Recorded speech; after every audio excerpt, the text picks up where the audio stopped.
T house میں بیٹھنے والے ادیبوں اور شاعروں میں سے سوائے چند ایک کے باقی کسی کا بھی کوئی مستقل ذریعہ معاش نہیں تھا۔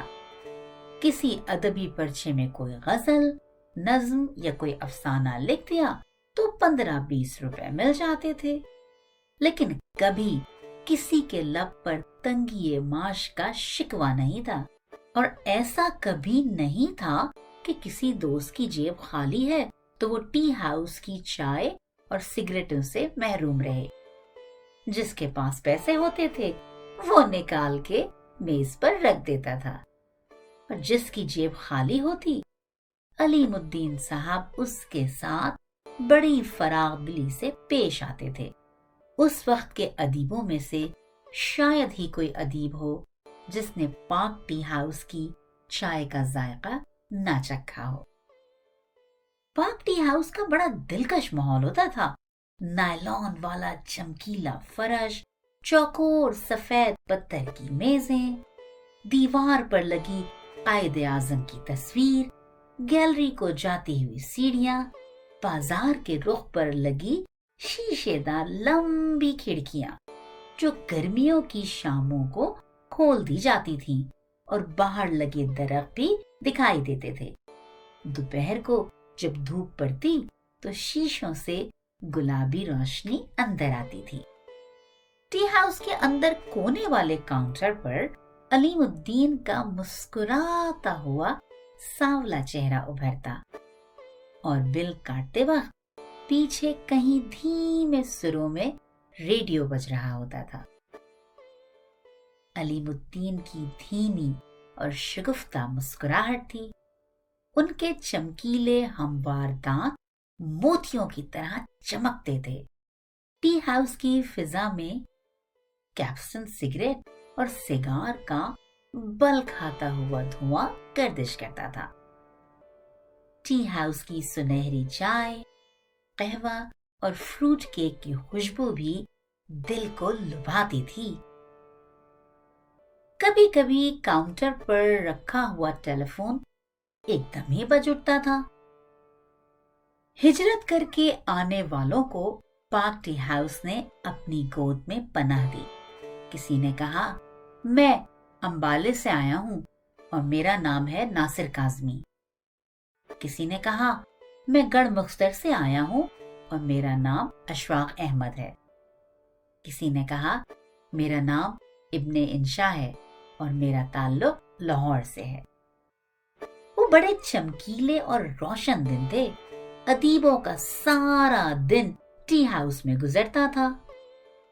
زیادہ تر ادیبوں کا تخلیقی کام اسی زمانے میں انجام پایا تھا۔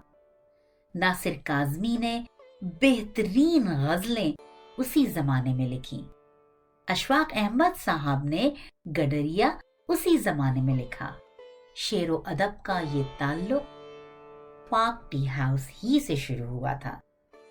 صبح 8 بجے پاک ٹی ہاؤس میں کم لوگ آتے تھے۔ ناصر کاظمی سگریٹ انگلیوں میں دبائے، سگریٹ والا ہاتھ منہ کے ذرا قریب رکھے ٹی ہاؤس میں داخل ہوتے تھے، اور اشفاق احمد سائیکل پر سوار پاک ٹی ہاؤس آیا کرتے تھے۔ پاک ٹی ہاؤس میں داخل ہوں تو دائیں جانب شیشے کی دیوار کے ساتھ ایک صوفہ لگا ہوا تھا۔ سامنے ایک لمبی میز تھی۔ میز کی تینوں جانب کرسیاں رکھی ہوئی تھیں۔ ناصر کاظمی، انتظار حسین، سجاد باقر رضوی، پروفیسر سید سجاد رضوی، قیوم نظر، شہرت بخاری، انجم رومانی، امجد الطاف امجد، احمد مشتاق، مبارک احمد وغیرہ کی محفل شام کے وقت اسی میز پر لگتی تھی۔ اے حمید، انور جلال شمزہ، عباس احمد عباسی، ہیرو حبیب، سلور، سلو شجاع، ڈاکٹر ضیاء وغیرہ قائد اعظم کی تصویر کے نیچے جو لمبی میز اور صوفہ بچھا تھا وہاں اپنی محفل سجاتے تھے۔ ڈاکٹر عبادت بریلوی اور سید وقار عظیم بھی وقت نکال کر پاک ٹی ہاؤس آتے تھے۔ ہر مکتبہ فکر کے ادیب، شاعر، نقاد اور دانشور اپنی الگ محفل بھی سجاتے تھے۔ سعادت حسین منٹو، اے حمید، فیض احمد فیض، ابن انشا، احمد فراز، منیر نیازی، میرا جی، کرشن چندر، کمال رضوی، ناصر کاظمی، پروفیسر سید سجاد رضوی، استاد امانت علی خان، ڈاکٹر محمد باقر، انتظار حسین، اشفاق احمد، قیوم نظر، شہرت بخاری، انجم رومانوی، امجد الطاف امجد، احمد مشتاق، مبارک احمد، انور جلال، کس کا نام لیں، یہ سب کے سب پاک ٹی ہاؤس کی جان تھے۔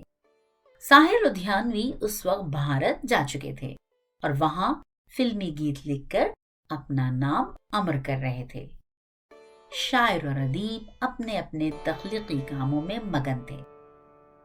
ادب اپنے عروج پہ تھا۔